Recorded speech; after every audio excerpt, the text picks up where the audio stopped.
खासदार नागेश पाटील आष्टीकर यांनी अर्धापूर येथील सामाजिक कार्यकर्ते शिवदास बारसे यांच्या निवासस्थानी भेट दिली असता त्यांचे बारसे कुटुंबियांच्या वतीने सत्कार करण्यात आला। यावेळी शशिकांत माळवदे, मुकिंदा मोहिते, अवधूत कदम, बाबूजी राऊत, उमाकांत धोंडे, दिगंबर सोनाळे, इलियास पार्डीकर आदी उपस्थित होते। अर्धापूर येथे पत्रकारांशी संवाद साधताना हिंगोलीचे खासदार नागेश पाटील आष्टीकर म्हणाले की नुकत्याच झालेल्या लोकसभा निवडणुकीत महाविकास आघाडीला मोठ्या प्रमाणात यश मिळाले असून आगामी काळात होणाऱ्या विधानसभा निवडणुकीत राज्यात महाविकास आघाडीचे सरकार सत्तेवर येणार। महाराष्ट्र वाईब न्यूज प्रतिनिधी सखाराम क्षीरसागर, अर्धापूर, जिल्हा नांदेड। संकल्प बोलाचीच कडीन बोलाचाच भात आहे। 2 महिने शिल्लक राहिले आता गव्हर्नमेंटला।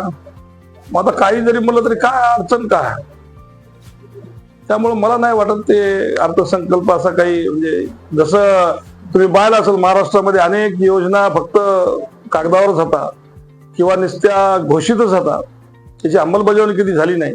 तसाच हे अर्थसंकल्प सुद्धा असाच आहे की ती अंमलबजावणी काही होणे नाही, फक्त घोषणा आहे। निवडणूक डोळ्यासमोर ठेवून अर्थसंकल्प सादर केला असं आपल्याला वाटतं? सिद्धच नाही, ते दिसती गोष्ट आहे, त्याशिवाय दुसरं काहीच असू शकत नाही। कारण त्यांना सुद्धा माहित आहे की ज्या पद्धतीनं लोकसभेच्या निवडणुका झाल्या आणि जो महाराष्ट्राचा निकाल समोर आलेला आहे त्या हिशोबानं पुढचं चित्र त्यांना सुद्धा न दिसण्या इतके ते काही वेळे नाहीत। आता शेतकऱ्यावर जे त्याने वीज योजना घोषित केल्या याची अंमलबजावणी होईल का? अहो, एवढ्या योजना त्यांनी जे घोषित केल्या त्यापैकी 2% जरी योजना या 2-3 वर्षामध्ये अंमलामध्ये आणल्या असत्या, 2 वर्षात, तर त्यांच्या काळामध्ये वर्षभरात जरी अंमलात आणल्या असत्या तरी शेतकरी खूप खुश झाला असता।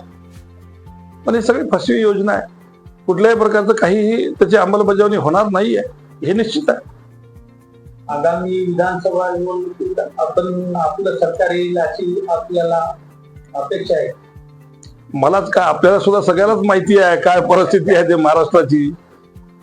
जे निकाल लोकसभेमध्ये जे आपण पाहायला त्यापेक्षा विधानसभेला चांगलाच, अजून चांगला, याच्यापेक्षा चांगलाच दिसणार आहे, काय दुमत नाही। आपली विधानसभेची काय आहे? माझ्या लोकसभेच्या क्षेत्रामधल्या 6 विधानसभा 6ला 6 महाविकास आघाडी जिंकेल, एवढंच मी सांगू शकतो।